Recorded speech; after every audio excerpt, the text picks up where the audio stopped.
Well, relief groups have been mobilizing efforts to help people affected by the storm. For more on that, I'm joined by Rahul Singh.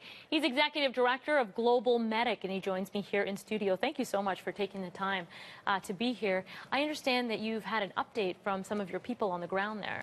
Yeah, comms are pretty tough. You know, the people in the field, whatever comms they're getting out to us, they're sporadic, they're not very detailed, so we're having them route everything through Manila and then getting the updates back. There's some pretty tough stories. You know, it's a pretty desperate situation out there. Yeah, what are you hearing about what's happening on the ground there? What are the relief workers seeing? Well, one of the biggest towns, Guian, 40,000 people in this town, still haven't heard from them. Still haven't gotten aid or access into it. That's a huge concern considering we're, you know, T plus 48 hours in.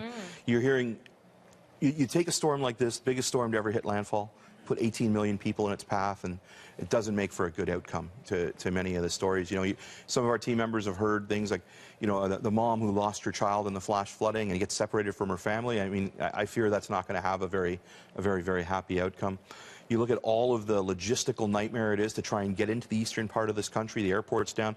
The UN's managed to get the airport back up and running. It's military flights only in Tacloban.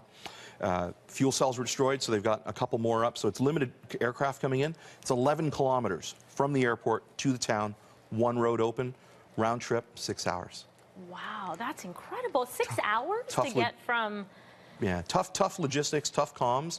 We've got an advanced team that's moved aid in. Our Canadian team, as you know, was up at 0600 today. They should be on the ground in a few hours. Then they'll get moved in, probably by the military hercs of the Filipino government, and we'll be up and running. We'll get people clean water, and then we'll look to laterally expand our operations and get more aid out.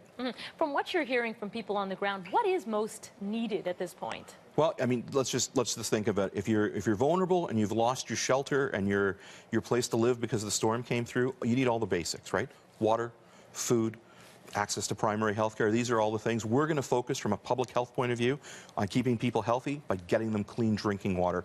In addition to the stuff that we've already sent, we've shipped 1.4 million water purification tablets to provide well over 1 million liters of clean drinking water. That'll be our focus at the beginning. You know, your group has helped out with disasters right around the world. What's your greatest concern for the people in the Philippines right now? Well, it's that secondary catastrophe, right?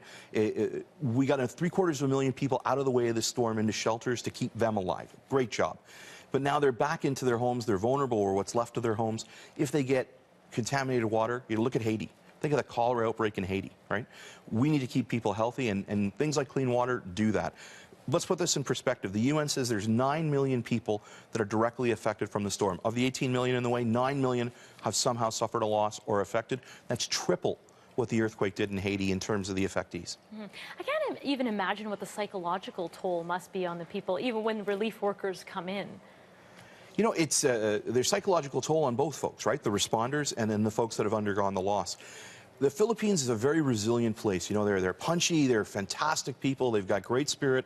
They're used to disasters. They recover really well, and they band together. They really united, you know, and they help each other out. So for now, the key is to focus on getting them the basics and keep them alive, and then help them out with other issues as well.